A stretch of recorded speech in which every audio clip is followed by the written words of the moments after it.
Hello and welcome to this instalment of Talkin Trim. I'm Jonathon Skinner and today we are looking at the rear bulkhead panels for the Triumph TR3A and TR3B models.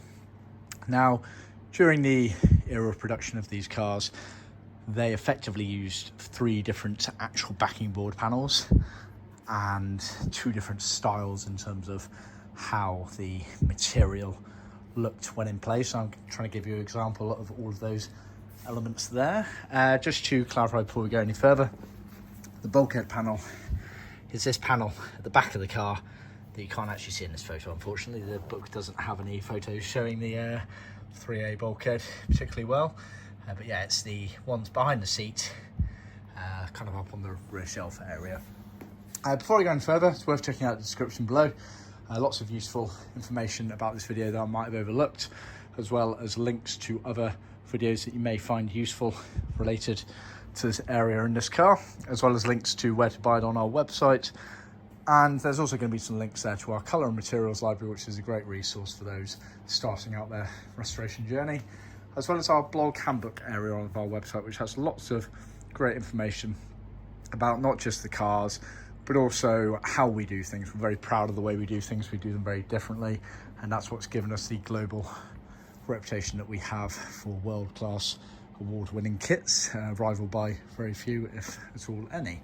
Anyway, that being said, be sure to check those out. In the meantime, let's dive on in. So, like I say, a few different versions of the 3A bulkhead. They all kind of look similar, and they're semi-interchangeable as well. But the main thing to remember is there was a production split at TS 60,000 on your chassis number range.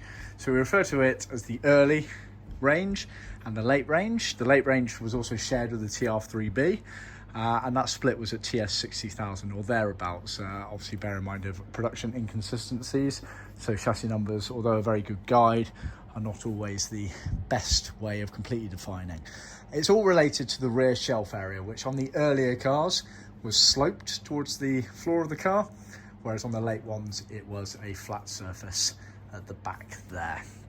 Now, the main difference, if you consider the 3A bulkheads, we'll ignore this plywood and metal one for the time being and come back to that. The main overriding difference is the shape and size of the bulkhead. So on the left here, we have the early pre-TS 60,000, and on the right, we have the post 60,000, which is also the TR3B style there. They do vary in their top to bottom height, as well as the cutaway for the diff hump was a different size. Now, so that's the main overriding difference, early and late, if you're sort of new to this element of things. They're both hardboard, 2.55 mil, very specific thickness, and then they're molded to create that shape there, and then foamed, trimmed, etc. Now, that's the kind of main separator here. Then within the early range, so any pre-TS60K, they actually did have this alternative bulkhead here, which according to our records was used on a decent amount of the cars, if not all of them, up until around TS 35,000. Bear in mind the 3A range started at about 28,000. Now, records are a bit sketchy on how many of the cars actually used this, but certainly some of them did. However, it's worth noting that this early version here with the hardboard would fit any cars originally fitted with this anyway, so it's neither here nor there in the grand scheme of things. But yeah, originally some of the very early 3As basically had this plywood panel and it had this metal top to it here. This is an original one that we've got in our archive. This is one of the metal items that we had made to allow people to refresh theirs if needs be. So I just thought I'd mention that. Then when it came to the actual styling of the covers themselves that went on it, the majority of the cars left with an HF RF high frequency weld pattern on the vinyl itself. We're one of the only companies in the world that has the correct tooling for these things here, and this is what happens. It embosses a pattern onto the vinyl, and then the vinyl is trimmed around, and then they're piped, normally in white piping on the left and right edges there, as you can see. We also include a fixing stud in the top there, which is all related to how it then aligns with the aluminium tonneau capping at the rear of the car there, I believe.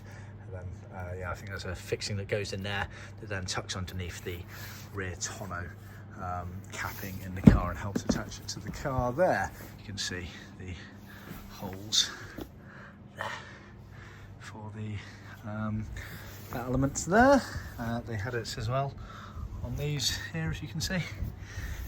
So that's what the majority of them like. That's obviously been trimmed to the later style one, because you can tell from the slightly offset, bigger cutaway for the diff hump there. But obviously the early ones there, it's exactly the same pattern and material. It's just a slightly deeper gap there and smaller versions of those there, I believe.